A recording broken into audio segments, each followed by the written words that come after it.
ব্রেক্সিটের পর প্রথম কোনো ইউরোপীয় নেতা হিসেবে রাষ্ট্রীয় সফরে যুক্তরাজ্যে গেছেন ফ্রান্সের প্রেসিডেন্ট ইমানুয়েল ম্যাখো। ৩ দিনের এই সফরকালে ৮ জুলাই দেশটির পার্লামেন্টে ভাষণ দেওয়ার সময় ফিলিস্তিনকে একটি স্বাধীন রাষ্ট্র হিসেবে স্বীকৃতি দিতে যুক্তরাজ্যের প্রতি আহ্বান জানিয়েছেন তিনি। With Gaza in ruin and West Bank being on a daily basis attacked, the perspective of a Palestinian state.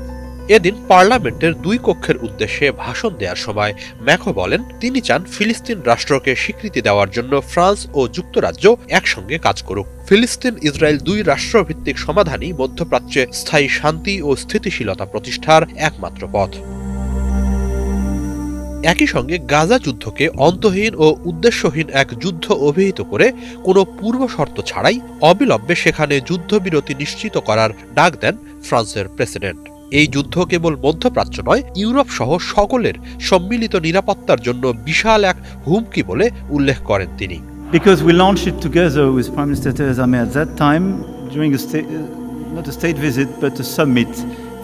France শেষ মুহূর্ত পর্যন্ত যুদ্ধবিরতির জন্য চেষ্টা চালিয়ে যাবে এবং একটি টেকসই শান্তির সূচনার লক্ষ্যে কাজ করবে উল্লেখ করে ম্যাখো বলেন ফিলিস্তিন ও ইসরায়েলের মধ্যে একটি রাজনৈতিক সমাধান অতি গুরুত্বপূর্ণ।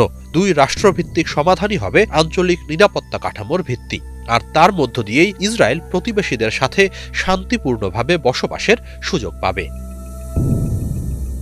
সৌদি আরবের সাথে যৌথ উদ্যোগে স্বাধীন ফিলিস্তিন প্রতিষ্ঠার বিষয়টিকে এগিয়ে নিতে জাতিসংঘে একটি সম্মেলন আয়োজন করার পরিকল্পনা হাতে নিয়েছে ফ্রান্স। ইরান যুদ্ধের প্রেক্ষাপটে সেটি আপাতত বাতিল হলেও আগামীতে সুবিধাজনক সময়ে আয়োজন করা হবে।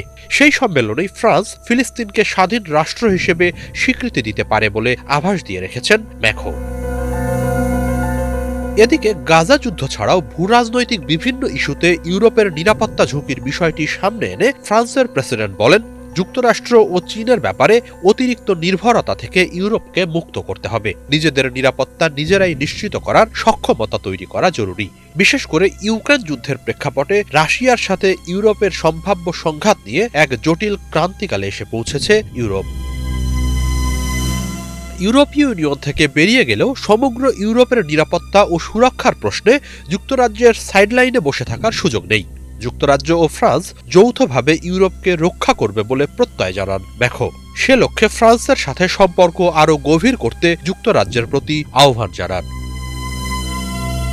ম্যাখোর এই সফরে ২ দেশের মধ্যে প্রতিরক্ষা খাতে আদান প্রদান ঘিরে বেশ কিছু বিষয়ে আলোচনা হবে বলে সংশ্লিষ্ট সূত্রের বরাত দিয়ে জানিয়েছে সংবাদ সংস্থা এপি। পূর্ব ইংল্যান্ডে একটি পরমাণু প্রকল্প তৈরিতে ফ্রান্স যুক্তরাজ্যকে সহায়তা করবে, এ বিষয়েও আলোচনা হওয়ার কথা। হিজল জোবায়ের, বাংলা ভিশন।